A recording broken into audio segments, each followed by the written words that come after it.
आबे हयात मुकाशफा की किताब बाब नंबर 6 7 मोहरें। फिर मैंने देखा कि बर्रे ने उन 7 मोहरों में से एक को खोला और मैंने उन चारों जानदारों में से एक की आवाज़ बादल की गरज की मानिंद यूं कहते सुनी कि आ।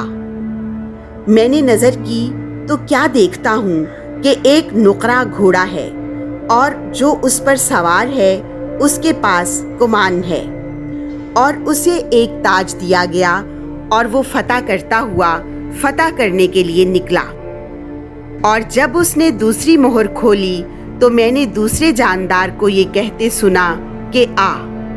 तब कुमियत रंग का एक और घोड़ा निकला और उसके सवार को ये दिया गया कि सुलह को ज़मीन पर से उठा ले ताकि लोग एक दूसरे को कत्ल करें, और उसे एक बड़ी तलवार दी गई। और जब उसने तीसरी मोहर खोली तो मैंने तीसरे जानदार को ये कहते सुना कि आ। और मैंने नज़र की तो क्या देखता हूँ कि एक मुश्की घोड़ा है और जो उस पर सवार है उसके हाथ में तराजू है। और मैंने उन चारों जानदारों के बीच में से एक आवाज़ ये कहते हुए सुनी कि गेहूं दीनार के खीनकस भर और जौ दीनार के 3 खीनकस, मगर मैं और तेल का नुकसान ना कर। और जब उसने चौथी मोहर खोली तो मैंने चौथे जानदार की आवाज़ ये कहते सुनी कि आ। और मैंने नज़र की तो क्या देखता हूँ कि एक सब्ज घोड़ा है और जो उस पर सवार है उसका नाम मौत है, और आलम असफल उसके पीछे पीछे रवा है। और उसे ज़मीन की चौथाई पर ये इख्तियार दिया गया कि तलवार और कहत और मौत और ज़मीन के दरिंदों से लोगों को मार डाले। 5वीं मोहर। और जब उसने 5वीं मोहर खोली तो मैंने कुर्बान गाह के नीचे उन रूहों को देखा जो खुदा के कलाम के सबब से और गवाही पर कायम रहने के बायस कत्ल किए गए थे।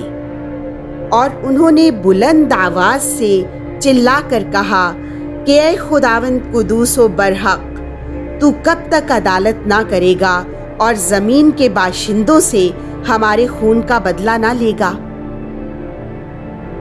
और उनमें से हर एक को सफ़ेद जामा दिया गया और उनसे कहा गया और थोड़ी देर आराम करो जब तक कि तुम्हारे उन हम खिदमतों और भाइयों का शुमार पूरा ना हो ले जो तुम्हारी तरह कत्ल होने वाले हैं।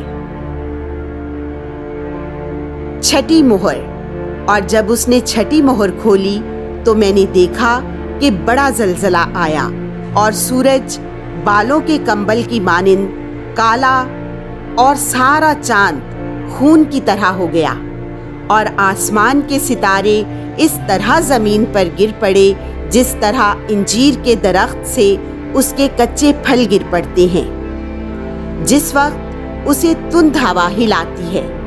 और आसमान लपेटे हुए तूमार की मानिंद जाता रहा, और हर एक पहाड़ और जजीरा अपनी अपनी जगह से टल गया।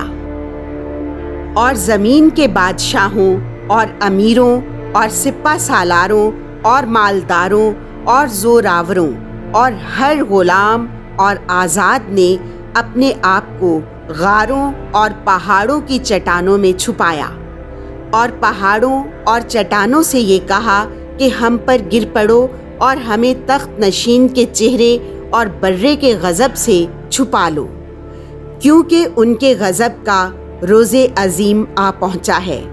अब कौन ठहर सकता है?